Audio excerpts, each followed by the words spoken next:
y'all, it's Laura and welcome back to a Cocoa Vanilla Design Team layout and doing a boy layout today. I had these really sweet pictures of my youngest son getting out the watercolors, having a bit of a play, and I immediately thought of a legendary paper that has a rainbow painty look to it. That paper immediately popped into my brain and I had to use it right now. I don't know about y'all, but occasionally I will come across photos that immediately trigger a certain need to use a collection on them, and I just have to scrap them right away and get that design out of my brain and onto the page, and oh, I love how this came out. It's so fun, it's bright, and it's colorful, and it's perfect for these watercoloring photos. Now, I did go ahead and gut the orange paper that I'm using as a border around my white cardstock. I do that quite often to conserve paper so that I'm not wasting all of that beautiful, luscious Cocoa Vanilla paper back behind this white cardstock. The white cardstock that I use for Cocoa Vanilla in specific is Hamilco, and it's the perfect shade of white to match these collections, and it's very thick. It's nice and sturdy, so it doesn't really need the extra oomph from a full page behind it. Using some Pocket Life cards to tuck behind my photos instead of matting them in completely all the way around, I'm just tucking them in at the top right and bottom left. And then this lovely card is going to become my title. So I decided to fussy cut out this epic from the 3x4 cut apart, and that is such a brilliant title. It fits perfectly right in that spot. I was so excited to make that work, and I do end up popping that up onto foam later to give it a little bit of dimension, and oh, excellent. Absolutely perfect for that spot. I was so excited. Now I'm going to go ahead and tape all of this down off camera, but first I wanted to go ahead and add in some clear stickers. The focus for my layout is on stickers, and you'll see I end up using quite a few. First of all, I'm going to create an arrow border down the right side of the page using the clear stickers, and I'm going to take the arrows and kind of switch them. So facing up, facing down, facing up, facing down. And that just makes it a little bit more interesting. Now you could choose all to go in one direction, but because these arrows are all different sizes and shapes, really, I mean, they're all arrow shapes, but they're a little bit different. I thought it would be a little bit more fun to go ahead and alternate the way that they are heading. And luckily I had an extra pack of these clear stickers because I needed to use 5 to get down the entire length of that 12 by 12. But in the end, I really think this is a fun element. These little details make a huge difference on your page.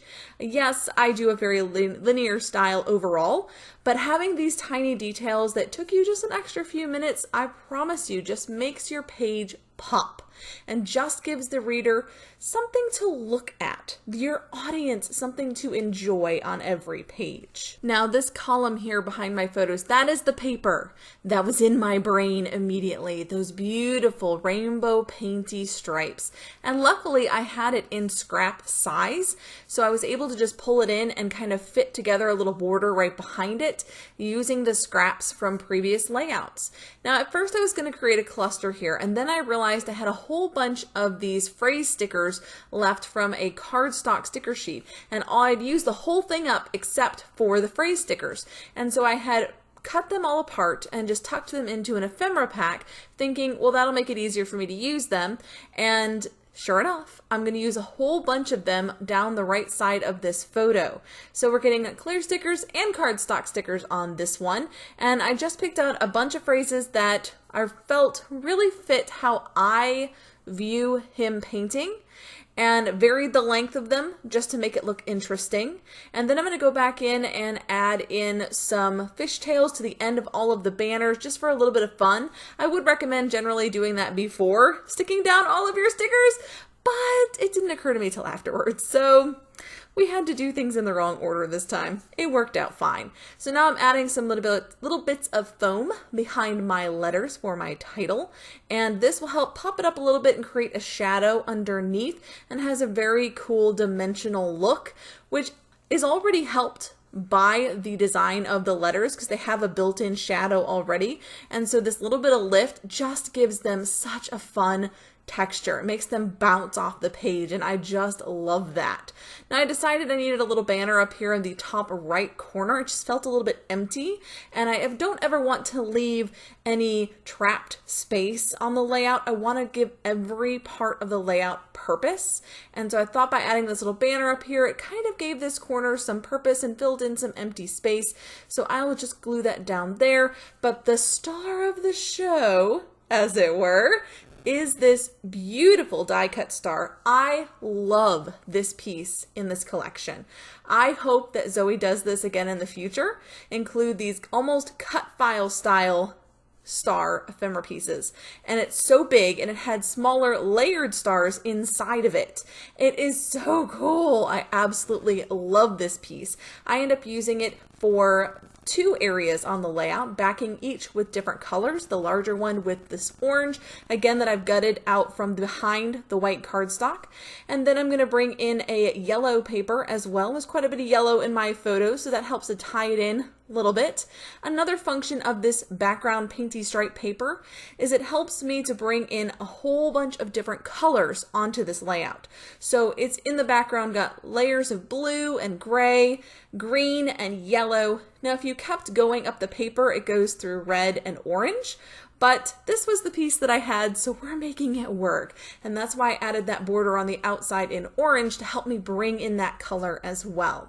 Adding in some more of the clear stickers, just these stars to sprinkle around my larger stars here. And I really like having the variation in this cluster of stars between the clear stickers that lay completely flat onto the background. It almost looks stamped onto that white background, and bringing in some fussy cut stars that is our paper, and those sit up just a little bit higher. Some of them I put onto some pop dots to give them a little bit of dimension, and that sort of layering and differing heights just adds a little bit more interest and detail to the layout. So keep that in mind when you're doing large clusters like this.